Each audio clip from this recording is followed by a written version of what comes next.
नमस्कार सगळ्यांना. आवाज येतोय सगळ्यांना? नमस्कार. माझं नाव प्रमोद पवार. मी बीबीजी इंडिया लिमिटेडमध्ये आहे. नीम आणि नॅपचा जो काही प्रोजेक्ट आहे, तर त्या प्रोजेक्टचा सीनियर बिझनेस डेव्हलपमेंट मॅनेजर म्हणून मी या ठिकाणी काम करतो.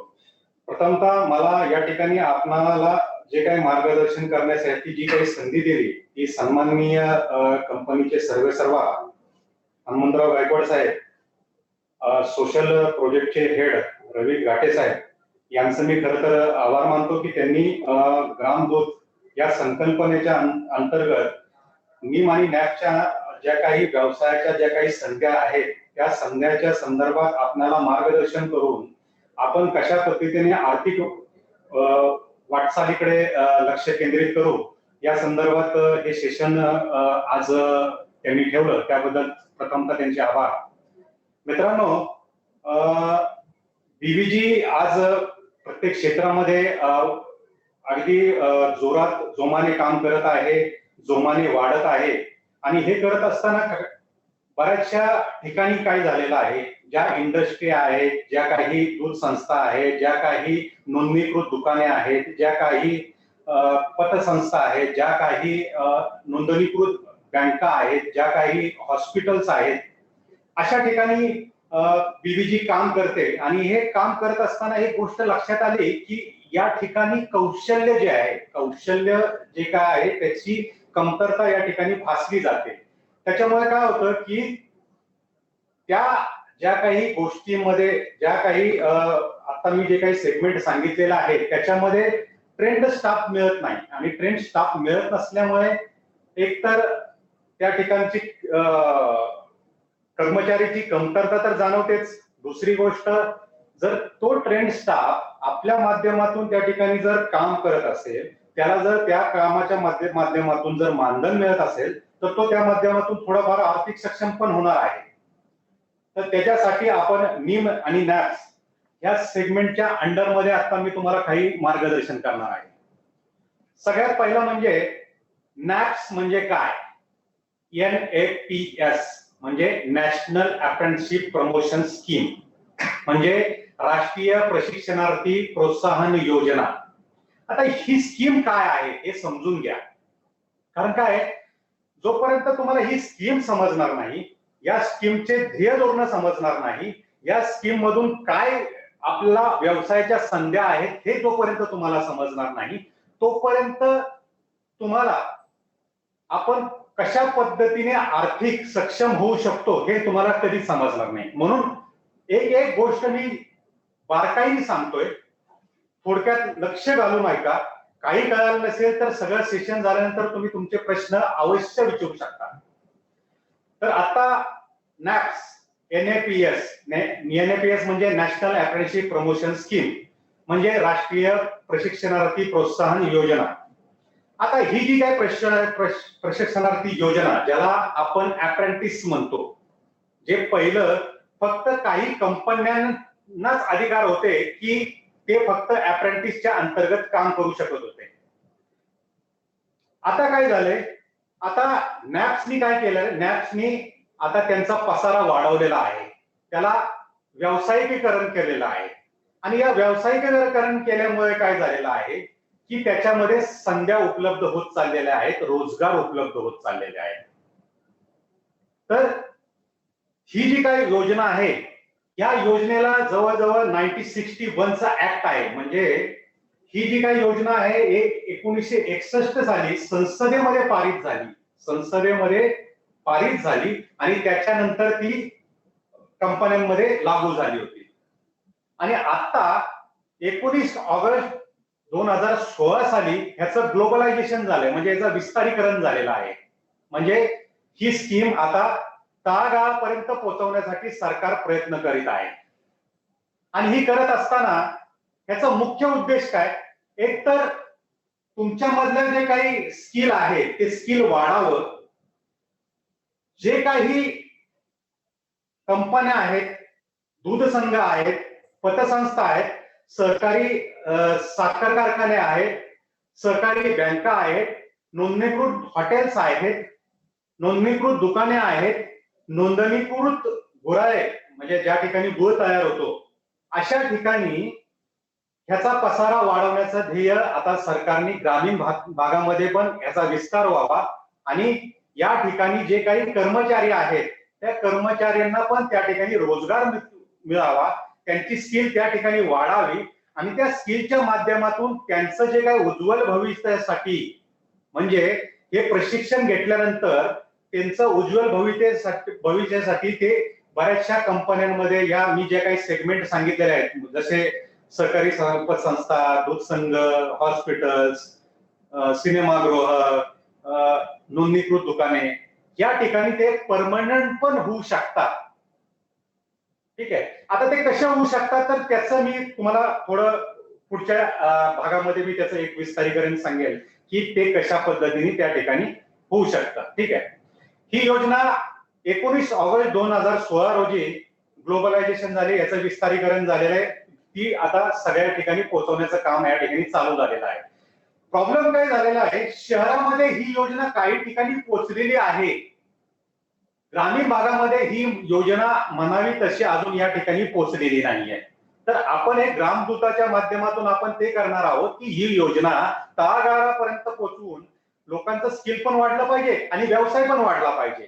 ठीक आहे, तर त्याच्या माध्यमातून ही NFS स्कीम आपण कशी रन होते हे मी तुम्हाला सांगतो. ठीक आहे, त्याच्यानंतर आता ह्याच्यामध्ये प्रशिक्षण घेणाऱ्यांचं शिक्षण काय असतं. बऱ्याचशा वेळेस ह्या सेगमेंटमध्ये काय होतं की नॅप्स मध्ये पहिलं प्रशिक्षण असतं. प्रशिक्षण जे असतं ते कुठे असतं तर सांगतो, ज्या कोणाला नॅप्स मध्ये काम करायचं आहे, नॅप्स मध्ये काय होतं की तुम्ही ज्या ठिकाणी काम करणार आहात, मग ते पतसंस्था असेल, नोंदणीकृत दुकान असेल, नोंदणीकृत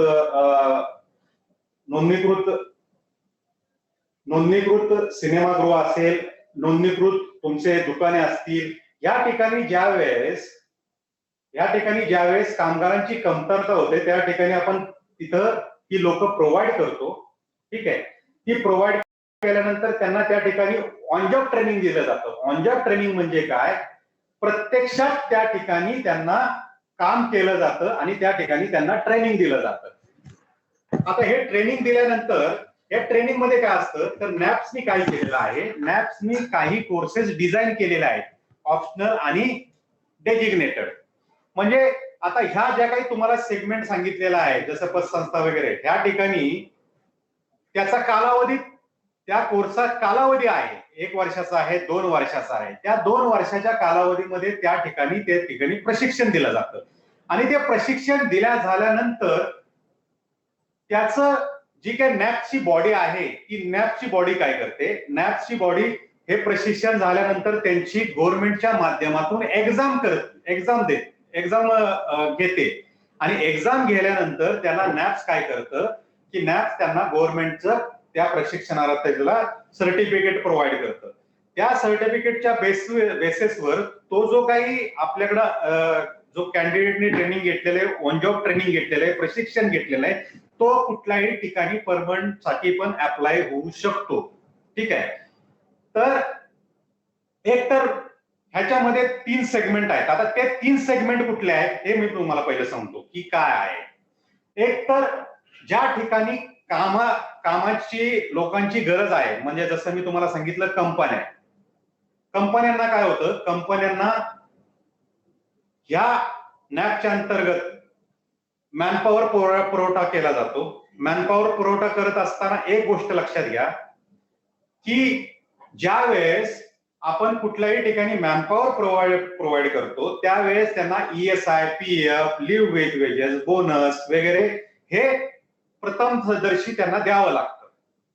तर त्या प्रथमदर्शी ज्यावेळेस आपण द्यावा लागतो त्यावेळेस असं होतं की ती जी काही कंपनी आहे त्या कंपनीचं एका मॅनपॉवरची कॉस्ट जवळजवळ 18,000-16,000 पर्यंत जाते. ठीक आहे, तीच नॅप्स मध्ये काय होते, त्या नॅप्स मध्ये जवळजवळ त्यांना बोनस, लिव्ह विथ वेजेस, त्याच्यानंतर ESI, PF ह्या ज्या काही गोष्टी द्याव्या लागत नाही.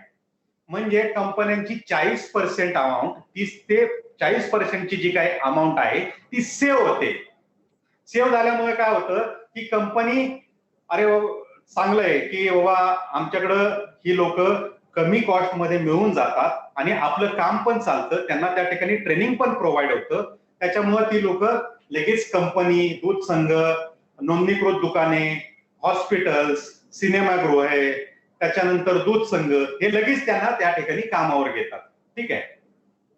ह्याच्यामध्ये कंपनीचा फायदा काय आहे, तर कमी कॉस्ट मध्ये त्यांना माणसं उपलब्ध होतात. ठीक आहे.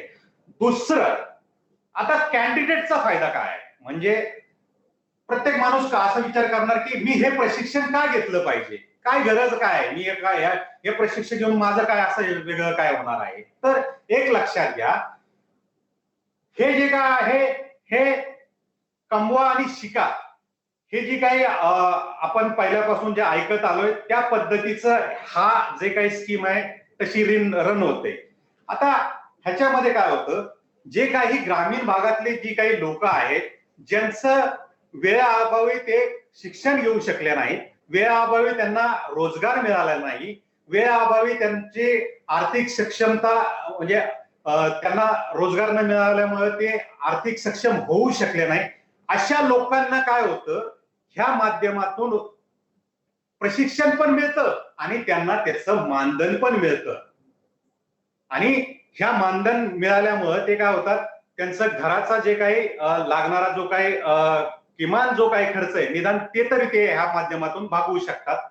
दुसरं काय, त्यांना ट्रेनिंग उपलब्ध होतं. तिसरं आहे की त्यांचं सगळं ट्रेनिंग झाल्यानंतर त्यांना गव्हर्नमेंट एक्झाम झाल्यानंतर त्यांना सर्टिफिकेशन प्रोव्हाइड करून ते परमनंट साठी अप्लाय करू शकतात. ठीक आहे. हा झाला दुसरा मुद्दा. आता तिसरा जो आपल्या ग्रामदूताला सगळ्यात महत्वाचा आहे. ठीक आहे. आता ह्याच्यामध्ये काय होतं की जसं मी तुम्हाला सांगितलं, दूध संघ, हॉस्पिटल, पतसंस्था, सहकारी बँका, नोंदणीकृत हे हॉटेल्स, नोंदणीकृत दुकाने, या ठिकाणी काय होतं, ह्या ठिकाणी लोकांना रोजगार उपलब्ध असतात पण ते मिळत नाही. ठीक आहे. आपण काय करायचं, ह्या ज्या काही सगळ्या ज्या काही संस्था आहेत ज्या काही मी तुम्हाला समजून सांगितल्या आहेत त्यांच्याकडे जायचं, त्यांना आपला नॅपचा कन्सेप्ट समजून सांगायचा. ठीक आहे. समजून सांगितल्यानंतर त्या ठिकाणी बिझनेस अपॉर्च्युनिटी म्हणजे व्यवसाय का मिळणार आहेत हे लक्षात घ्या की त्यांना कमी कॉस्ट मध्ये त्यांना त्या ठिकाणी लोक प्रोव्हाइड आपण करणार आहोत. त्याच्यामुळे काय होणार आहे की कमी कॉस्ट मध्ये त्यांना लोक प्रोव्हाइड करणार आहोत, म्हणून काय आलं, त्यांची जी काही ESI, PF, leave with wages, bonus, ही जी काही 30 ते 40% जी अमाऊंट सेव्ह होणार आहे, ती सेव्ह होणारी अमाऊंट आपण त्या हॉस्पिटल, दूध संघ ह्यांना जर आपण समजून सांगितली तर ते आपला नॅपचा व्यवसाय लगेच घेणार आहेत. ठीक आहे. आता ह्याच्या माध्यमातून काय होतं, आपला ग्रामदूताचा फायदा काय होणार आहे, ग्रामदूताला जवळजवळ 1000 ते लाखापर्यंत त्याचं महिन्याचं उत्पन्न वाढणार आहे. आता ते कसं वाढणार आहे, ते केस टू केस बेसिसवर आहे. म्हणजे तुम्ही हॉस्पिटलमधून, तुम्ही पतसंस्थेमधून, तुम्ही सहकारी बँकेमधून, तुम्ही नोंदणीकृत दुकानांमधून, तुम्ही नोंदणीकृत हॉस्पिटलमधून, नोंदणीकृत हॉटेल्समधून तुम्ही कशा पद्धतीने व्यवसाय बीबीजीकडे आणणार आहात त्याच्यावरून तुमचं जे काही उत्पन्नाचं जे काही साधन आहे 1000 पासून ते 1 लाखापर्यंत केस टू केस बेसिस म्हणून म्हणले मी तुम्हाला, तर ते तुम्हाला मिळणार आहे. ठीक आहे. तर हा झाला आपला फायदा, म्हणजे 3 गोष्टीचा फायदा. कंपनीला कमी कॉस्ट मध्ये मॅनपॉवर मिळते, कॅन्डिडेटला ट्रेनिंग पण मिळतं, त्याला मानधन पण मिळतं आणि त्याला सर्टिफिकेट पण मिळतं. आणि आपला फायदा, आपण त्या ठिकाणी आपण सर्व्हिस त्या ठिकाणी देणार आहोत नॅपची, त्याच्यामुळे आपल्याला एक ठराविक पद्धतीची रक्कम आपल्याला सर्व्हिस चार्जेस मिळून मिळणार आहे आणि त्या सर्व्हिस चार्जेसचा जो काही वाटा आहे 1 ते लाखापर्यंतचा तो तुम्हाला मिळणार आहे. म्हणजे तिन्ही गोष्टीचा तिन्ही फायदे आहेत त्याच्यामध्ये. ठीक आहे. आता याच्यामध्ये शिक्षण, आता सगळ्यात महत्वाचं म्हणजे ह्याच्यामध्ये शिक्षणाची पात्रता काय. बऱ्याच वेळेस प्रश्न पडतो, म्हणजे मी ज्या ज्या ठिकाणी कंपन्यांमध्ये अप्रोच होतो, दूध संघांमध्ये, त्यावेळेस प्रश्न पडतो की सर आम्ही नॅपची लोक कशी घेऊ आणि त्यांचा शिक्षणाचा क्रायटेरिया काय. तर एक लक्षात घ्या, नॅपच्या ह्याच्यामध्ये शैक्षणिक जे काही निकष आहेत, ते जे निकष आहेत ते साधारणतः 5वी पासून ते साधारणतः तुम्ही अगदी बीई लेवलची लोक आपण नॅप मध्ये, त्या कंपन्यांमध्ये, दूध संघामध्ये, हॉस्पिटल्समध्ये, नोंदणीकृत शॉप्स मध्ये, या नोंदणीकृत दूध संघामध्ये आपण त्या ठिकाणी प्रोव्हाइड करू शकतो. ठीक आहे. आता ह्याच्यामध्ये एक लक्षात घ्या, ह्याच्यामध्ये काय होतं, ह्याच्यामध्ये दुसरी गोष्ट की वयाचं बंधन काय आहे, की ह्याला जे काही कॅन्डिडेट आपण ज्या त्या संस्थेमध्ये प्रोव्हाइड करणार आहोत त्या ह्याच्यामध्ये त्यांची जी काही वय आहे ते वय किती लागतं, तर साधारणतः 18 वर्षापासून ते अगदी 60 वर्षापर्यंत ह्याचे जे काही कॅन्डिडेट्स आहेत ते आपण त्या व्यवस्थापनाला पुरवू शकतो. ठीक आहे. आता ह्याच्यामध्ये काय होतं, एक लक्षात घ्या, ह्याच्यामध्ये काय आलेलं आहे, ह्याच्यामध्ये भारत सरकार जी काय आहे, भारत सरकारने एक टार्गेट ठेवलेलं आहे. साधारणतः ह्या व्यवसायामध्ये आणि ह्या व्यवसायाच्या अंतर्गत जेवढे काही प्रशिक्षण घेणार आहेत त्यांचे प्रशिक्षणार्थीची गुंतवणुकीची संख्या सध्या आपली 2.4 आहे, तर 50 लाखांपर्यंत आपण ते वाढवण्याचं गव्हर्नमेंटचं ध्येय आहे. म्हणून म्हणलं की आपल्याला स्कोप खूप आहे, हा बिझनेस वाढवण्याचा स्कोप खूपच आहे. आणि हा जो काही स्कोप आहे, हा स्कोप एवढा आहे की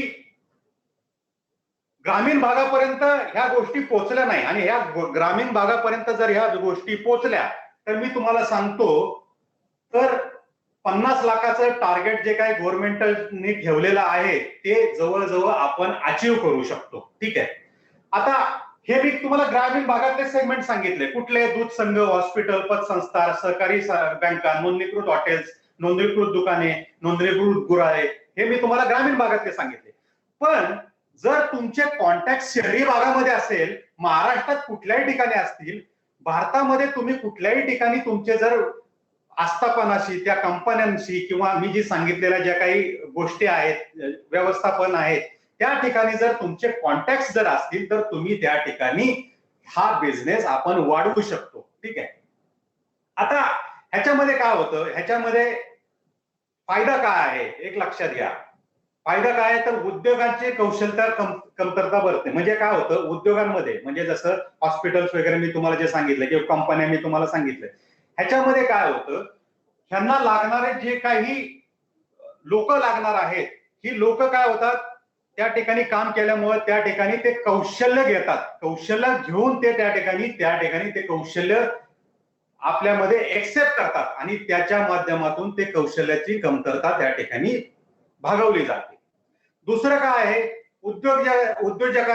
उद्योगांनी प्रशिक्षणार्थी अभ्यासक्रमाला अधिकृत डिझाईन केलेल्या अभ्यासक्रम शिकू शकतात. म्हणजे जसं मी तुम्हाला सांगितलं की दूध संघ किंवा कंपन्या किंवा शॉप, आता ह्या ठिकाणी जर कॅन्डिडेटला मला बाबा वेल्डरलाच काम करायचंय, काही लोकांना जर म्हणायचंय की नाही का मला गुळाच्या ह्याच्यामध्ये मला गुळ कसा बनतो ह्याच्यासाठी लागणाऱ्या ह्याच्यासाठी कार्यप्रणालीमध्ये काम करायचंय, किंवा काही ठिकाणी नोंदणीकृत जे काही दुकाने आहेत त्या ठिकाणी मला कस्टमर रिलेशन किंवा कस्टमर कसे वाढवायचे या संदर्भात किंवा बिझनेस कसा त्या ठिकाणी वाढवायचा या संदर्भात जे काही प्रशिक्षण घ्यायचे आहेत, अशाच संदर्भात नॅप्सनी काय केलेलं आहे, नॅप्सनी काही अभ्यासक्रम डिझाईन केलेले आहेत. जवळजवळ 634 अभ्यासक्रम या ठिकाणी डिझाईन केलेले आहेत. मग ते सगळ्या सेक्टर मधले, असे काही नाही आहेत की नाही का सर इन्शुरन्स मध्ये आहे का, नाही, इन्शुरन्स मध्ये पण आहे सर, दुकानामध्ये पण आहे का, पण ते नोंदणीकृत दुकानामध्ये पण आहे सर, दूध संघामध्ये पण आहेत का, नोंदणीकृत दूध संघामध्ये पण रोज ते अभ्यासक्रम आहे. म्हणजे आपल्याला जसे वाटेल त्या पद्धतीच्या अभ्यासक्रमाच्या अंतर्गत आपण आपलं स्किल त्या ठिकाणी म्हणजे घेऊ शकतो आणि त्या घेतलेल्या स्किलच्या माध्यमातून उद्याचं आपण चांगलं भवितव्य आपण घडवू शकतो. ठीक आहे. त्याच्यानंतर कंपनीच्या उपलब्धतेनुसार कुशल प्रशिक्षणार्थी मनुष्यबळाची उपलब्धता वाढवते.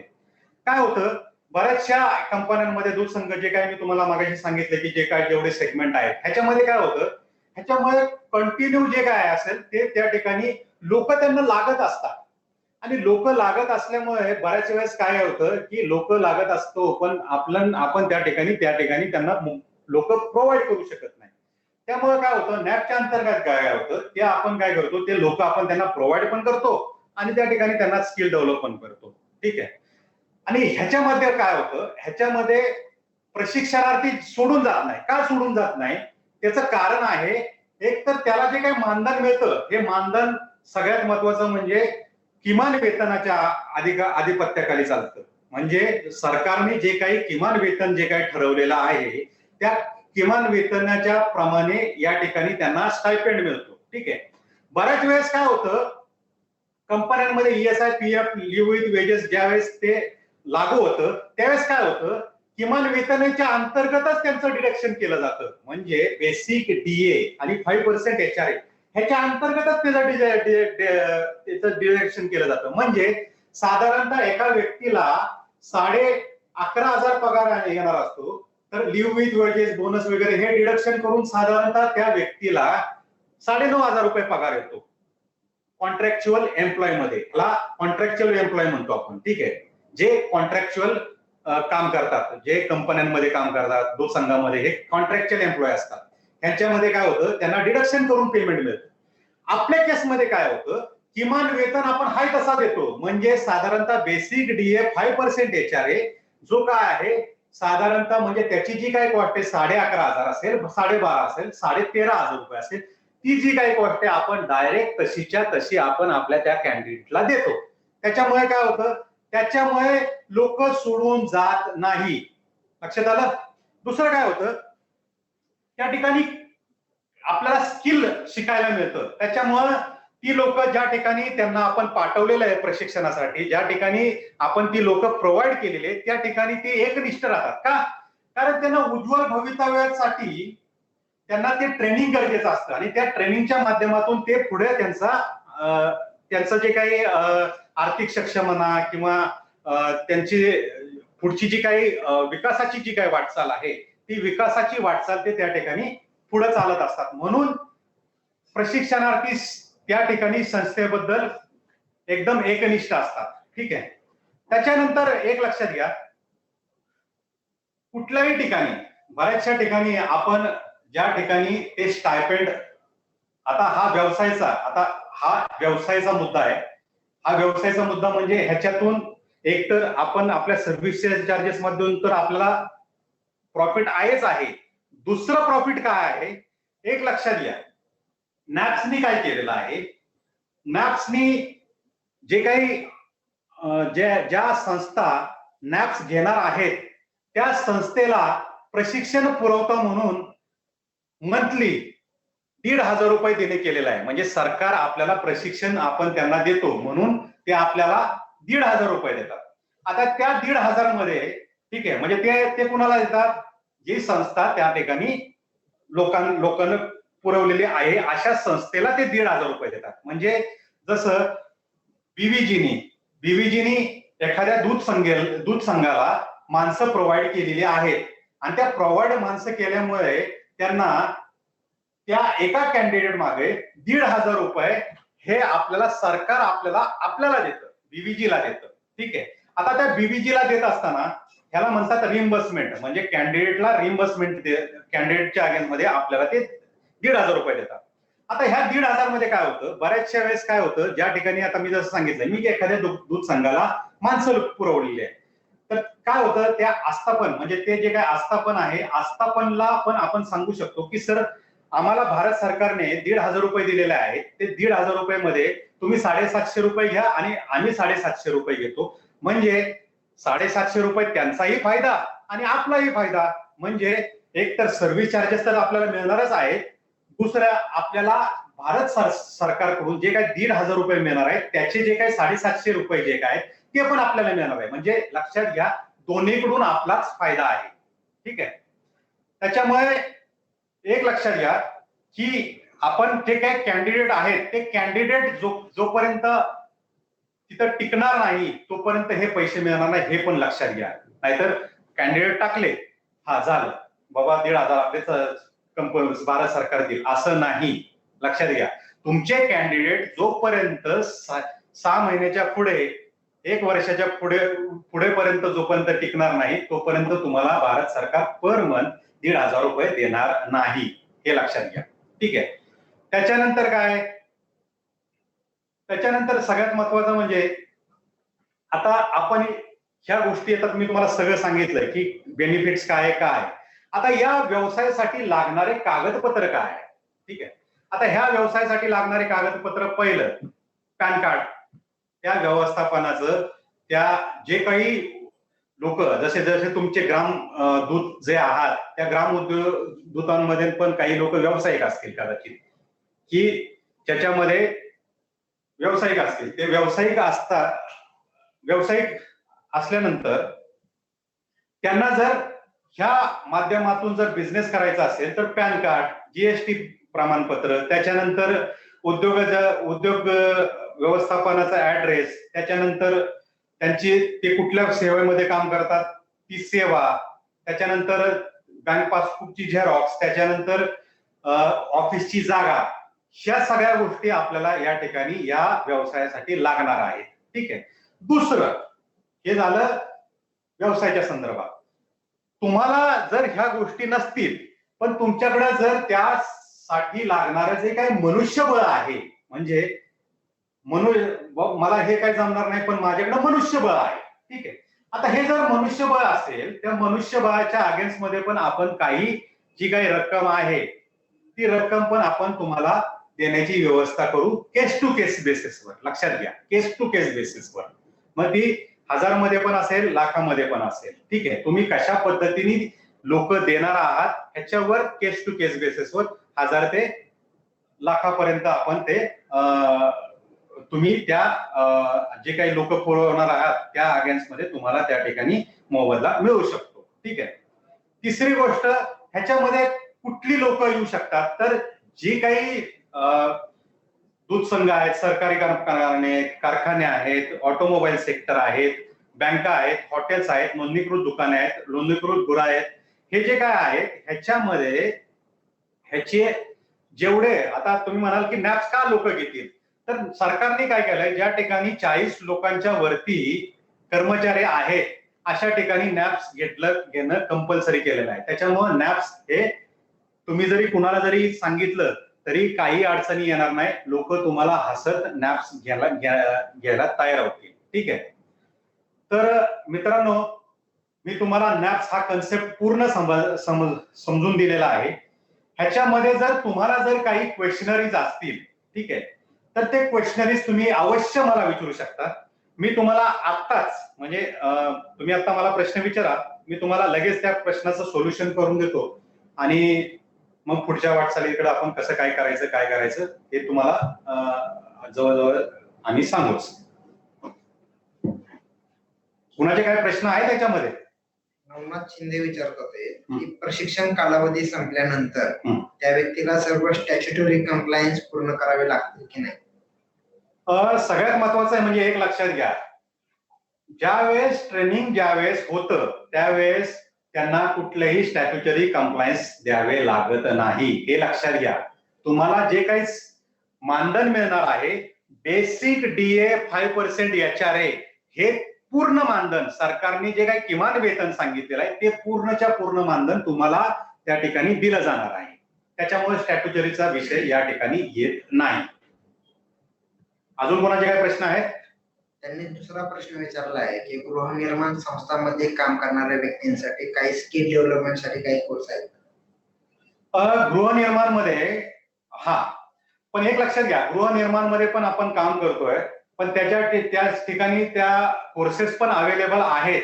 पण पहिलं काय करावं लागेल, त्या गृहनिर्माण संस्थेबरोबर आपल्याला टायअप करावं लागेल, म्हणजे आपल्याला त्यांच्याबरोबर ऍग्रीमेंट बनवावं लागेल, आपल्याला त्यांच्याशी एक कोटेशन फायनल करावं लागेल आणि ते कोटेशन फायनल केल्याच्या नंतर आपण या ठिकाणी आपण त्या कॅन्डिडेट जे आहे त्या कॅन्डिडेटला आपण त्या ठिकाणी काम म्हणजे ट्रेनिंगला टाकणार आहोत आणि त्या ट्रेनिंगच्या अगेन्स्ट मध्ये त्या ज्या काही गृहनिर्माणाच्या ज्या काही कोर्सेस आहेत ते त्याला ऍप्लिकेबल होऊ शकतात. सर एक अजून एक प्रश्न आहे की ग्रामदूतांना नेमकं काय करावं लागेल? आता ग्रामदूतांना सगळ्यात महत्वाचं काय करावं लागेल हा प्रश्न चांगला आहे. हा सगळ्यात महत्वाचा प्रश्न आहे मला वाटतं आपल्या सेगमेंटमध्ये. ग्रामदूताला काय करावं लागेल एक लक्षात घ्या. मी तुम्हाला सांगितलं आता तुम्ही ग्रामदूत मध्ये आहात म्हणजे तुम्ही गाव पातळीवर आहात, तालुका पातळीवर आहात किंवा जिल्हा पातळीवर आहात समथिंग, ठीक आहे.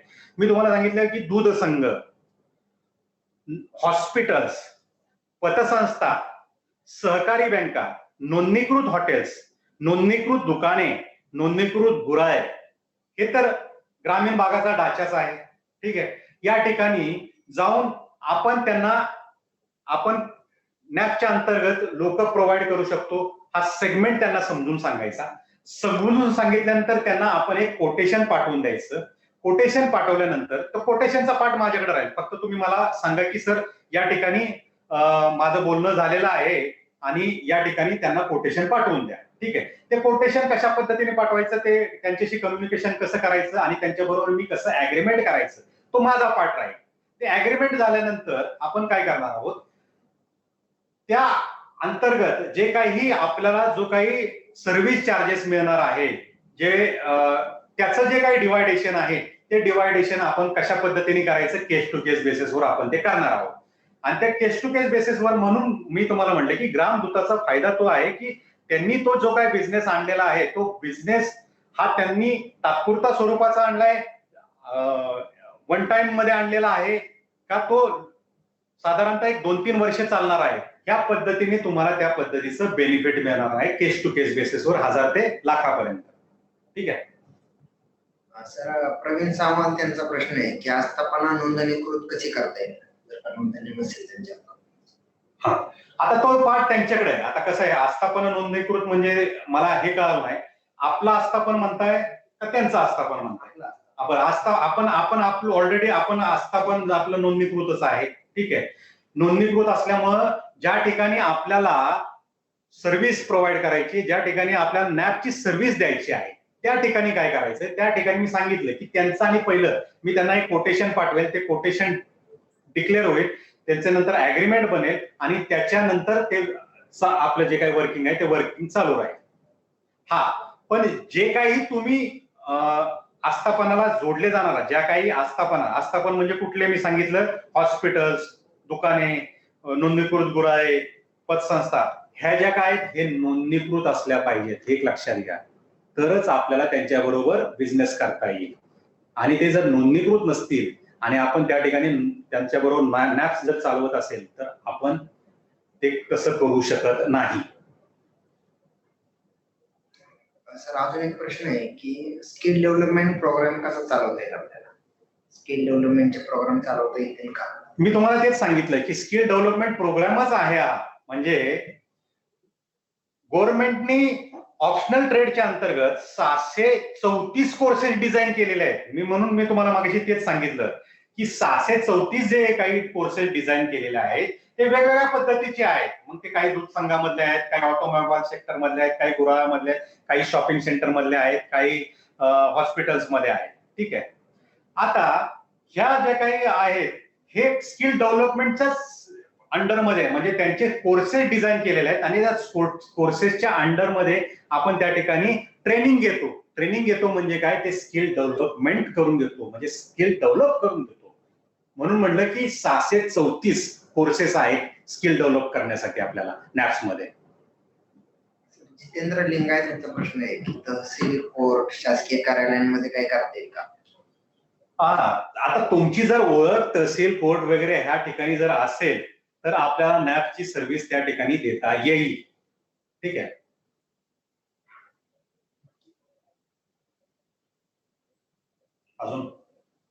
अजून कोणाचे काय प्रश्न आहेत निसंकोच विचारा. प्रत्येक प्रश्नाचं उत्तर तुम्हाला मिळेल आणि मी शुअर आहे या गोष्टीसाठी की तुम्ही माझ्याकडून सॅटिस्फाईड म्हणूनच या ठिकाणी होणार आहात. ज्या आस्थापनाला आपण सर्व्हिस देणार आहोत त्यांना त्याच भागातील प्रशिक्षणार्थी उपलब्ध करून द्यायचे आहेत. राईट, बरोबर आहे.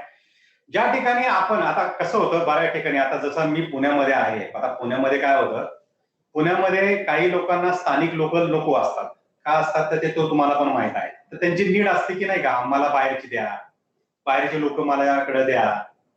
तर आता जर त्या ठिकाणी त्या आस्थापनाची जर गरज असेल की मला लोकलच माणसं द्या, तर काही अडचण नाही आपल्याला. आणि त्या आस्थापनाचं असं पण म्हणणं असेल की मला बाहेरून माणसं द्या, तर तरी सुद्धा काही अडचण नाही आपल्याला. म्हणजे दोन्ही सेगमेंटमध्ये आपण व्यवस्थित काम करू शकतो.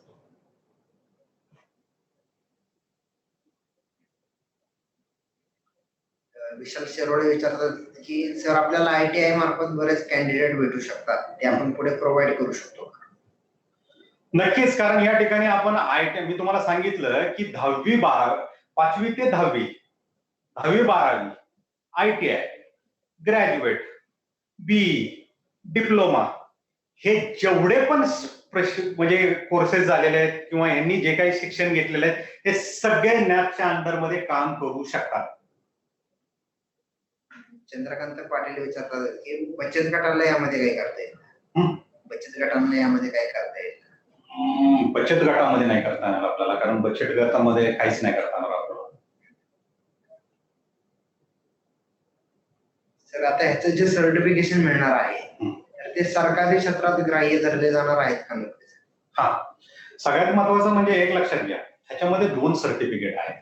ठीक आहे, एक आहे नॉन नॅप्स आणि एक आहे नॅप्स. ठीक आहे, आता नॉन नॅप्स म्हणजे काय? नॉन नॅप्स म्हणजे आपल्याला खाजगी क्षेत्रामध्येच काम करायचं आणि खाजगी क्षेत्रामध्येच करिअर करायचं. ठीक आहे, ह्याच्यामध्ये काय होतं, ह्याच्यामध्ये आपण ज्या आस्थापनाला सेवा पुरवलेली आहे, नॅप्स ज्यांना काही पुरवलेला आहे, आणि आपली कंपनी म्हणजे BBG आणि ज्या ठिकाणी आस्थापनाला आपण सर्व्हिस प्रोव्हाइड केलेली आहे, ह्यांचं काय होतं, ह्यांची जो काही ठराविक कोर्सेसचा जो काही कालावधी झाल्यानंतर कंपनीचं म्हणजे या ठिकाणी तुमची एक्झाम घेतली जाते, आस्थापन म्हणजे ते आस्थापन आणि BBGचं एक संलग्न एक सर्टिफिकेट बनवलं जातं आणि ते तुम्हाला दिलं जातं.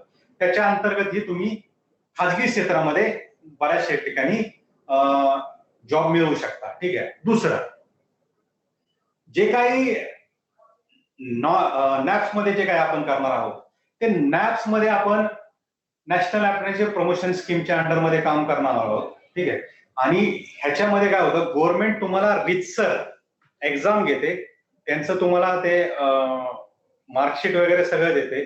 तर तुम्ही ह्याच्यासाठी आता सरकारी क्षेत्रामध्ये तुम्ही ह्याच्यासाठी अप्लाय करू शकत नाही. हा, फक्त कसं आहे की ह्याच्या अंतर्गत तुम्ही बाकीच्या ठिकाणी ऍज अ गव्हर्नमेंटचं जसं ITIचं सर्टिफिकेशन क्रिएट जर होतं, त्या पद्धतीने तुम्ही त्या ठिकाणी काम करू देऊ शकता.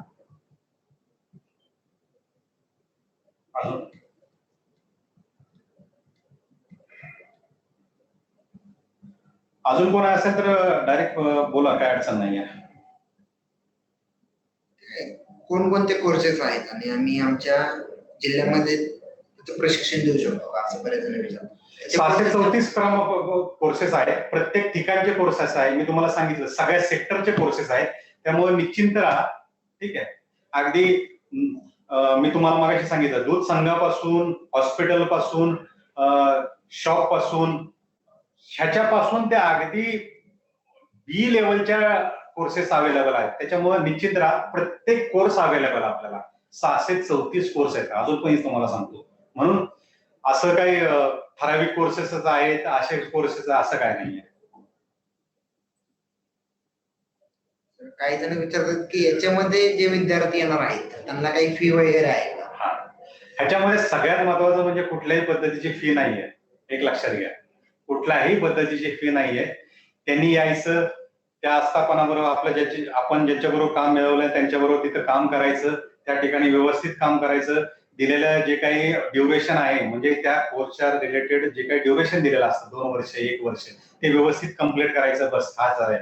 आपण कुठल्याही पद्धतीची कुठलीही फीस घेत नाही कॅन्डिडेटकडून, हे लक्षात घ्या सगळ्यात महत्वाचं. अजून कोणाचे काही प्रश्न आहेत?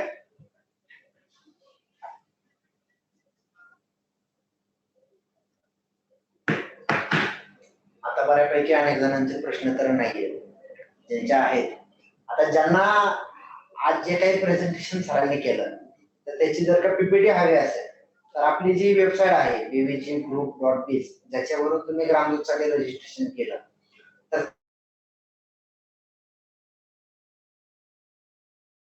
गेला तर त्या ठिकाणी NAPS बद्दल पूर्ण प्रेझेंटेशन आणि माहिती आपण अपलोड केलेली आहे. ती आपल्या सर्वांनी एकदा वाचून घ्या. तर विविध प्रेझेंटेशन म्हणून आहे NAPS प्रेझेंटेशन. तर ते सर्वांनी डाउनलोड करा आणि त्याच्यामध्ये जर का त्यानंतर काही क्वेरीज असतील तर त्या तुम्ही आपला जो काही बिझनेसचा नंबर आहे बिझनेसचा 8625012233 म्हणजे जो आपला ग्रामदूतचा जो नंबर आहे तर त्याच्यावरती विचारू शकता किंवा आपले दर आठवड्याला किंवा दर 15 दिवसांना सरांचं लेटर होत असतं तर आपल्याला त्याची सुद्धा लिंक देण्यात येईल. त्याही ग्रुपमध्ये तुम्हाला ऍड करण्यात येईल जर का कोणी इच्छुक असेल तर. सरांनी आज आपल्याला सविस्तर मध्ये मार्गदर्शन केलं त्यासाठी मी आपल्या सर्वांच्या वतीने सरांचे आभार व्यक्त करतो आणि या ठिकाणी आपल्या सर्वांना हनुमंतराव गायकवाड सर आणि देखील आभार व्यक्त करतो. आज जसं लेक्चर झालं तसंच उद्या देखील आपल्या साताऱ्याला जे मेगा फूड पार्क आहे आणि आपले जे काही वेगवेगळ्या प्रकारच्या 30 प्रकारचे मसाले आहेत, डाळी आहेत, पल्स आहे, पेय आहे आणि सिरप आहे तर याविषयी जे काही आपले उत्पादन आहेत फूड मधले तर याविषयी संदीप केदारी सर आपल्याला उद्या दुपारी 1 वाजता सविस्तर मार्गदर्शन करणार आहेत. तरी माझी तुम्हाला सर्वांना विनंती आहे की ज्यावेळी तुम्हाला आपल्या मीटिंगची लिंक मिळते ती मीटिंगची लिंक आपण स्टेटसला ठेवा आणि आपल्या ग्रामदूतांना पाठवा की जेणेकरून जास्तीत जास्त ग्रामदूत उद्याच्या देखील मीटिंग मध्ये सहभागी होऊ शकतील आणि त्यांच्यापर्यंत या सर्व माहिती त्यांना मिळू शकेल. तर आपण सर्वांनी आजच्या मीटिंग साठी उपस्थित राहिला त्याबद्दल मी आपल्या सर्वांचे मनापासून धन्यवाद व्यक्त करतो आणि आजची मीटिंग संपली असं या ठिकाणी सांगतो. तसेच ज्यांना काही प्रश्न असतील तर त्यांनी आपला जो BVG बिझनेसचा नंबर आहे तर त्याच्यावरती विचारावेत जेणेकरून आम्ही तुम्हाला उत्तर देऊ शकतो. धन्यवाद सरांचं.